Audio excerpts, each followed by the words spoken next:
Mr. President, Mr. Secretary General, my fellow delegates, to all those who dedicate themselves to this noble mission of this institution, it's my honor to speak to you for the first time as President of the United States. We meet this year in a moment of intermingled with great pain and extraordinary possibility.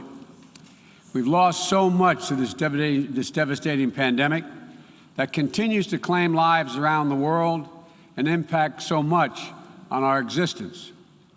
We're mourning more than 4.5 million people, people of every nation, from every background. Each death is an individual heartbreak, but our shared grief is a poignant reminder that our collective future will hinge on our ability to recognize our common humanity and to act together.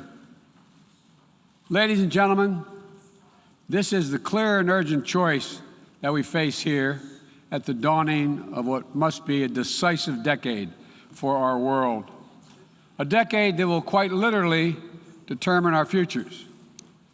As a global community, we're challenged by urgent and looming crises, wherein lie enormous opportunities if we can summon the will and resolve to seize these opportunities.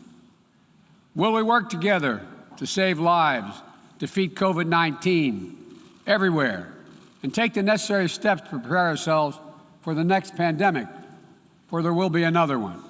Or will we fail to harness the tools at our disposal as the more virulent and dangerous variants take hold? Will we meet the threat of challenging climate, the challenging climate we're all feeling, already ravaging every part of our world with extreme weather? Or will we suffer the merciless march of ever-worsening droughts and floods, more intense fires and hurricanes, longer heat waves, and rising seas?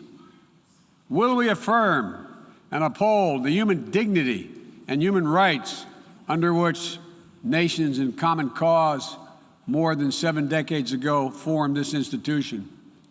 Will we apply and strengthen the core tenets of the international system, including the UN Charter and the Universal Declaration of Human Rights, as we seek to shape the emergence of new technologies and deter new threats? Or will we allow those universal principles to be trampled and twisted in the pursuit of naked political power?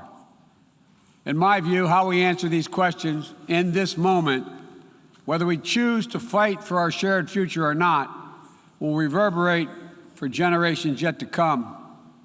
Simply put, we stand, in my view, at an inflection point in history. And I'm here today to share with you how the United States intends to work with partners and allies to answer these questions, and the commitment of my new administration to help lead the world toward a more peaceful, prosperous future for all people. Instead of continuing to fight the wars of the past, we are fixing our eyes on devoting our resources to the challenges that hold the keys to our collective future. Ending this pandemic, addressing the climate crisis, managing the shifts in global power dynamics, shaping the rules of the world on vital issues like trade, cyber, and emerging technologies, and facing the threat of terrorism as it stands today. We've ended 20 years of conflict in Afghanistan, and as we close this period of relentless war, we're opening a new era of relentless diplomacy, of using the power of our development aid to invest in new ways of lifting people up around the world, of renewing and defending democracy, of proving that no matter how challenging or how complex the problems we're going to face, government by and for the people is still the best way to deliver for all of our people. And as the United States turns our focus to the priorities and the regions of the world, like the Indo-Pacific, that are most consequential today and tomorrow, we'll do so with our allies and partners through cooperation at multilateral institutions like the United Nations, to amplify our collective strength and speed our progress toward dealing with these global challenges. It is a fundamental truth of the 21st century within each of our countries and as a global community that our own success is bound up in others succeeding as well. To deliver for our own people, we must also engage deeply with the rest of the world. To ensure that our own future, we must work together with other partners, our partners, toward a shared future. Our security, our prosperity, and our very freedoms are interconnected, in my view, as never before. And so, I believe we must work together as never before. Over the last 8 months, I prioritized rebuilding our alliances, revitalizing our partnerships, and recognizing they're essential and central to America's enduring security and prosperity. We have reaffirmed our sacred NATO alliance to Article 5 commitment. We're working with our allies toward a new strategic concept that will help our alliance better take on evolving threats of today and tomorrow. We renewed our engagement with the European Union, a fundamental partner in tackling a full range of significant issues facing our world today. We elevated the Quad partnership among Australia, India, Japan, and the United States to take on challenges ranging from health security to climate to emerging technologies. We're engaging with regional institutions from ASEAN to the African Union to the Organization of American States to focus on people's urgent needs for better health and better economic outcomes. We're back at the table in international forums, especially the United Nations, to focus attention and to spur global action on shared challenges. We are re-engaged at the World Health Organization and working in close partnership with COVAX to deliver life-saving vaccines around the world. We rejoined the Paris Climate Agreement, and we're running to retake a seat in the Human Rights Council next year at the UN. And as the United States seeks to rally the world to action, we will lead not just with the example of our power, but, God willing, with the power of our example. Make no mistake, the United States will continue to defend ourselves, our allies, and our interests against attack, including terrorist threats, as we prepare to use force if any is necessary. But to defend our vital U.S. national interest, including against ongoing and imminent threats. But the mission must be clear and achievable, undertaken with informed consent of the American people, and whenever possible, in partnership with our allies. U.S. military power must be our tool of last resort, not our first, and it should not be used as an answer to every problem we see around the world. Indeed, today, many of our greatest concerns cannot be solved or even addressed through the force of arms. Bombs and bullets cannot defend against COVID-19 or its future variants. To fight this pandemic, we need a collective act of science and political will.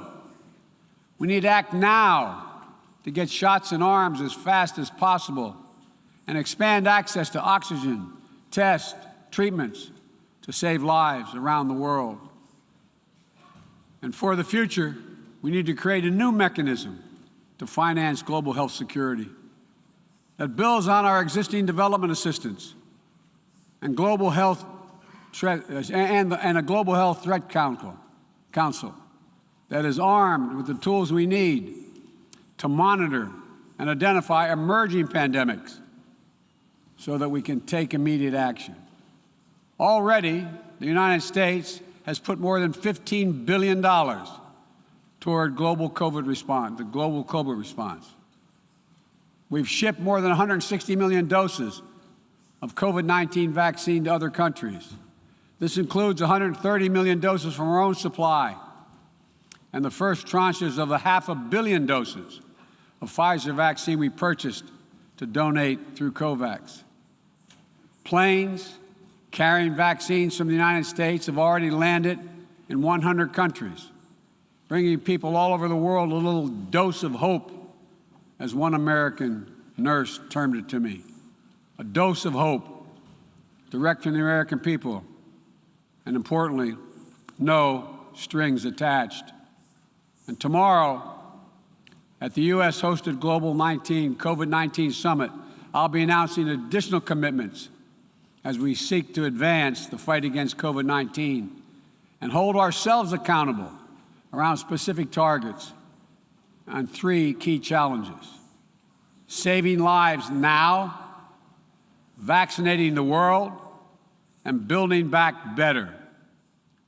This year has also brought widespread death and devastation from the borderless climate crisis. The extreme weather events that we have seen in every part of the world, and you all know it and feel it, represent what the Secretary General has rightly called code red for humanity. And the scientists and experts are telling us that we're fast approaching a point of no return in a literal sense. To keep within our reach the vital goal of limiting global warming to 1.5 degrees Celsius, every nation needs to bring their highest possible ambitions to the table when we meet in Glasgow for COP26. And then to have to keep raising our collective ambition over time. In April, I announced the United States' ambitious new goal under the Paris Agreement to reduce greenhouse gas emissions from the United States by 50 to 52% below 2005 levels by 2030, as we work toward achieving a clean energy economy with net zero emissions by 2050. And my administration is working closely with our Congress to make critical investments in green infrastructure and electric vehicles that will help us lock in progress at home toward our climate goals. And the best part is, making these ambitious investments isn't just good climate policy, it's a chance for each of our countries to invest in ourselves and our own future. It's an enormous opportunity to create good-paying jobs for workers in each of our countries and to spur long-term economic growth that will improve the quality of life for all of our people. We also have to support the countries and people that will be hit the hardest and that have the fewest resources to help them adapt. In April, I announced the United States will double our public international financing to help developing nations tackle the climate crisis. And today, I'm proud to announce that we'll work with the Congress to double that number again, including for adaptation efforts. This will make the United States a leader in public climate finance, and with our added support, together with increased private capital and from other donors, we'll be able to meet the goal of mobilizing $100 billion to support climate action in developing nations. As we deal with these crises, we're also encountering a new era, an era of new technologies and possibilities that have potential to release and reshape every aspect of human existence. And it's up to all of us to determine whether these technologies are a force to empower people or to deepen repression. As new technologies continue to evolve, we'll work together with our democratic partners to ensure that new advances in areas from biotechnology to quantum computing, 5G, artificial intelligence, and more are used to lift people up, to solve problems, and advance human freedom, not to suppress dissent or target minority communities. And the United States intends to make a profound investment in research and innovation, working with countries at all stages of economic development to develop new tools and technologies to help us tackle the challenges of this second quarter of the 21st century and beyond. We're hardening our critical infrastructure against cyber attacks, disrupting ransomware networks, and and working to establish clear rules of the road for all nations as it relates to cyberspace. We'll reserve the right to respond decisively to cyber attacks that threaten our people, our allies, or our interests. We will pursue new rules of global trade and economic growth that strive to level the playing field so that it's not artificially tipped in favor of any one country at the expense of others. And every nation has the right and opportunity to compete fairly. We will strive to ensure that basic labor rights, environmental safeguards, and intellectual property are protected, and that the benefits of globalization are shared broadly throughout all our societies. We'll continue to uphold the long-standing rules and norms that have formed the guardrails of international engagement for decades, that have been essential to the development of nations around the world. Bedrock commitments like freedom of navigation, adherence to international laws and treaties, support for arms control measures that reduce the risk and enhance transparency. Our approach is firmly grounded and fully consistent with the United Nations mission and the values we've agreed to when we drafted this charter. These are commitments we all made and that we're all bound to uphold. And as we strive to deal with these urgent challenges, whether they're long-standing or newly emerging, we must also deal with one another. All of the major powers of the world have a duty, in my view, to carefully manage their relationships so they do not tip from responsible competition to conflict. The United States will compete, and will compete vigorously, and lead with our values and our strength. We'll stand up for our allies and our friends and oppose attempts by stronger countries to dominate weaker ones, whether through changes to territory by force, economic coercion, technical exploitation, or disinformation. But we're not seeking, say it again, we are not seeking a new Cold War or a world divided into rigid blocs. The United States is ready to work with any nation that steps up and pursues peaceful resolution to shared challenges, even if we have intense disagreements in other areas, because we'll all suffer the consequences of our failure if we do not come together to address the urgent threats like COVID-19 and climate change, or enduring threats like nuclear proliferation. The United States remains committed to preventing Iran from gaining a nuclear weapon. We're working with the P5+1 to engage Iran diplomatically and to seek a return to JCPOA. We're prepared to return to full compliance if Iran does the same. Similarly, we seek serious and sustained diplomacy to pursue the complete denuclearization of the Korean Peninsula. We seek concrete progress toward an available plan with tangible commitments that would increase stability on the peninsula and in the region, as well as improve the lives of the people in the Democratic People's Republic of Korea. We must also remain vigilant to the threat of terror that terrorism poses to all our nations, whether emanating from distant regions of the world or in our own backyard. We know the bitter sting of terrorism is real. We've almost all experienced it. Last month, we lost 13 American heroes and almost 200 innocent Afghan civilians in a heinous terrorist attack at the Kabul airport. Those who commit acts of terrorism against us will continue to find a determined enemy in the United States. The world today is not the world of 2001, though. And the United States is not the same country we were when we were attacked on 9/11 20 years ago. Today, we're better equipped to detect and prevent terrorist threats, and we are more resilient in our ability to repel them and to respond. We know how to build effective partnerships to dismantle terrorist networks by targeting their financing and support systems, countering their propaganda, preventing their travel, as well as disrupting imminent attacks. We'll meet terrorist threats that arise today and in the future with a full range of tools available to us, including working in cooperation with local partners so that we need not be so reliant on large-scale military deployments.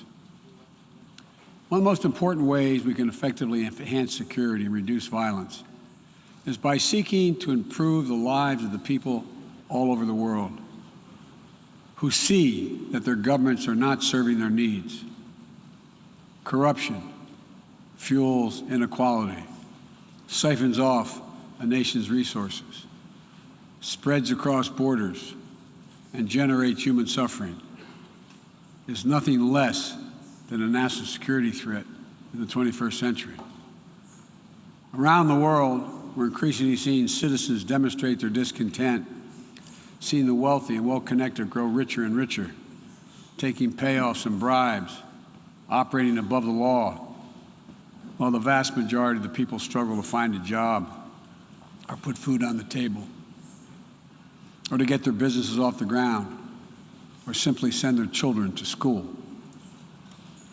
People have taken to the streets in every region to demand that their governments address people's basic needs, give everyone a fair shot to succeed, and protect their God-given rights. And in that chorus of voices across languages and continents, we hear a common cry, a cry for dignity, simple dignity.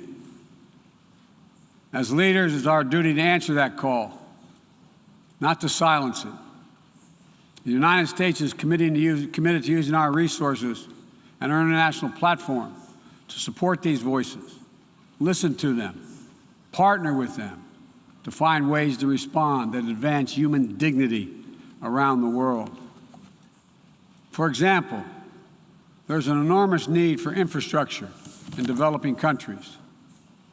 But infrastructure that is low quality or that feeds corruption or exacerbates environmental degradation may only end up contributing to greater challenges for countries over time.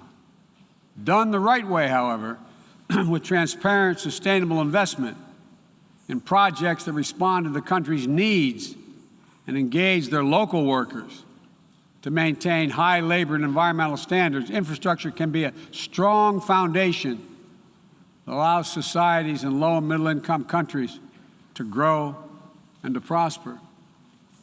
That's the idea behind the Build Back Better world. And together with the private sector and our G7 partners, we aim to mobilize hundreds of billions of dollars in infrastructure investment. We will also continue to be the world's largest contributor to humanitarian assistance, bringing food, water, shelter, emergency health care, and other vital life-saving aid to millions of people in need. When the earthquake strikes, the typhoon rages, or disaster anywhere in the world, the United States shows up. We'll be ready to help. And at a time when nearly 1 in 3 people globally do not have access to adequate food just last year, the United States is committing to rallying our partners to address immediate malnutrition and to ensure that we can sustainably feed the world for the decades to come. To that end, the United States is making a $10 billion commitment to end hunger and invest in food systems at home and abroad. Since 2000, the United States government has provided more than $140 billion to advance health and strengthen health systems, and we will continue our leadership to drive these vital investments to make people's lives better every single day. Just give them a little breathing room. And as we strive to make lives better, we must work with renewed purpose to end the conflicts that are driving so much pain and hurt around the world. We must redouble our diplomacy and commit to political negotiations, not violence, as a tool of first resort. To manage tensions around the world, we must seek a future of greater peace and security for all people of the Middle East. The commitment of the United States to Israel's security is without question, and our support for an independent Jewish state is unequivocal. But I continue to believe that a two-state solution is the best way to ensure Israel's future as a Jewish democratic state, living in peace alongside a viable, sovereign, and democratic Palestinian state. We're a long way from that goal at this moment, but we must never allow ourselves to give up on the possibility of progress. We cannot give up on solving raging civil conflicts, including in Ethiopia and Yemen, where fighting between warring parties is driving famine, horrific violence, human rights violations against civilians, including the unconscionable use of rape as a weapon of war. We'll continue to work with the international community to press for peace and bring an end to this suffering. As we pursue diplomacy across the board, the United States will champion the democratic values that go to the very heart of who we are as a nation and a people: freedom, equality, opportunity, and a belief in the universal rights of all people. It's stamped into our DNA as a nation, and critically, it's stamped into the DNA of this institution, the United States. We sometimes forget. I quote the opening words of the Universal Declaration of Human Rights, quote, "The equal and inalienable rights of all members of the human family is the foundation of freedom, justice, and peace in the world." The founding ethos of the United Nations places the rights of individuals at the center of our system. And that clarity and vision must not be ignored or misinterpreted. The United States will do our part, but will be more successful and more impactful if all of our nations are working toward the full mission to which we are called.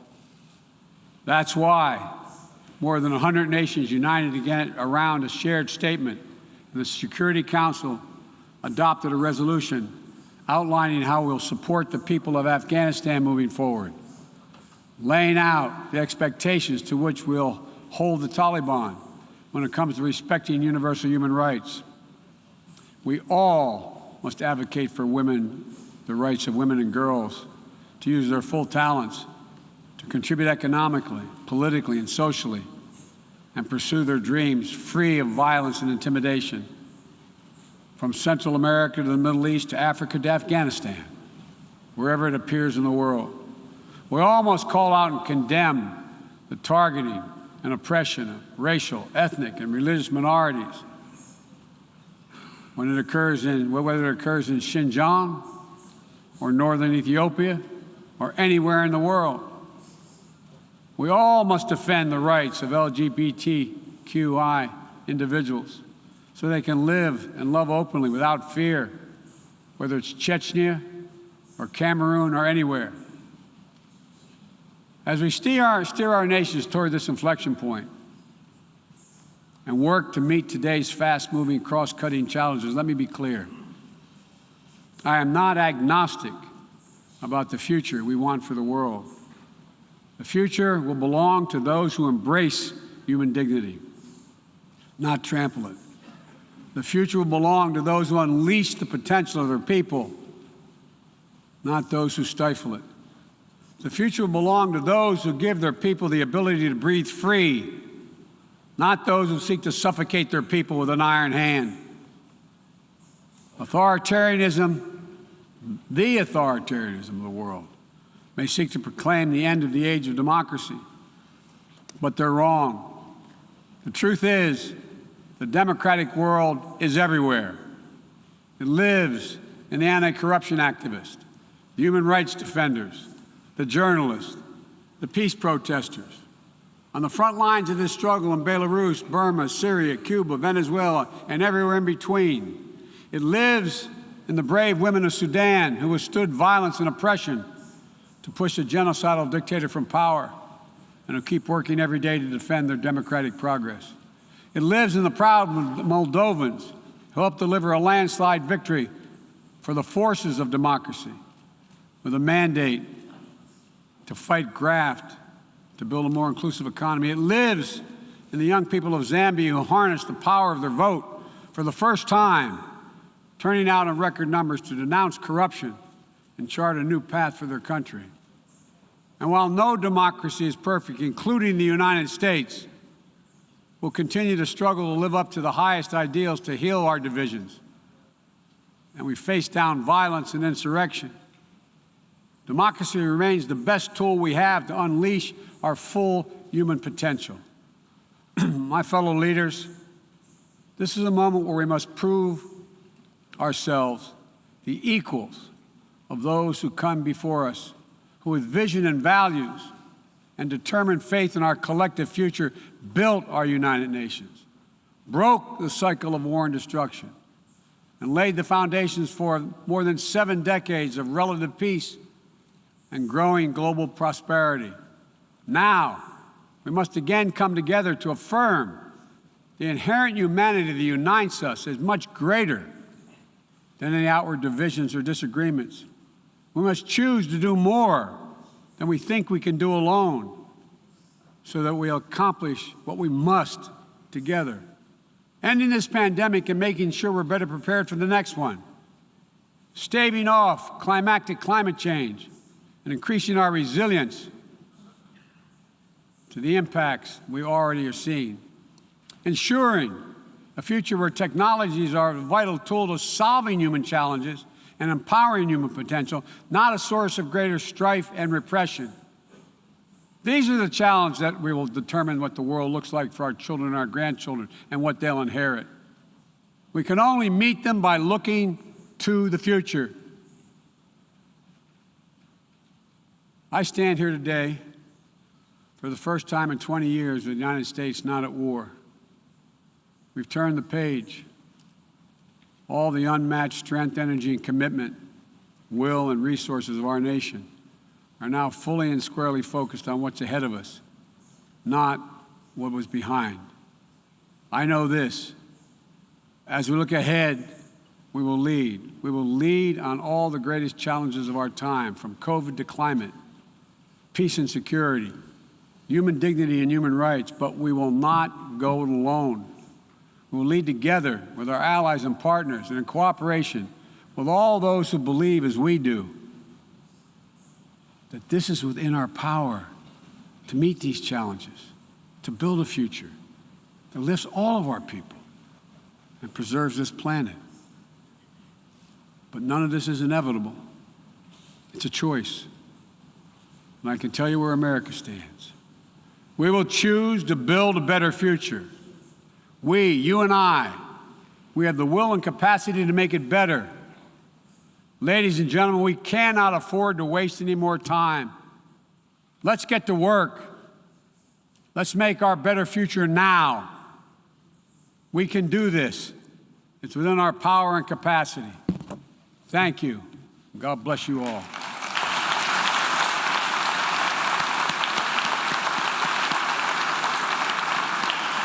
On behalf of the General Assembly, I wish to thank the President of the United States of America for the statement just made. Well, you were listening live there to the UN General Assembly, the US President Joe Biden speaking there for the first time since becoming the leader of the United States. He spoke there of a moment of pain and also of possibility for the world. Joe Biden saying the United States is back at the table and back on the world stage. Now, lots of issues to unpick from that half-an-hour speech by the US President. Let's start perhaps with Afghanistan, because the US President said it was now the end of an era of what he called relentless war.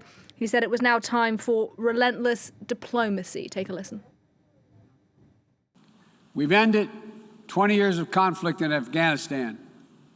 And as we close this period of relentless war, we're opening a new era of relentless diplomacy, of using the power of our development aid to invest in new ways of lifting people up around the world, of renewing and defending democracy, of proving that no matter how challenging or how complex the problems we're going to face, Government by and for the people is still the best way to deliver for all of our people.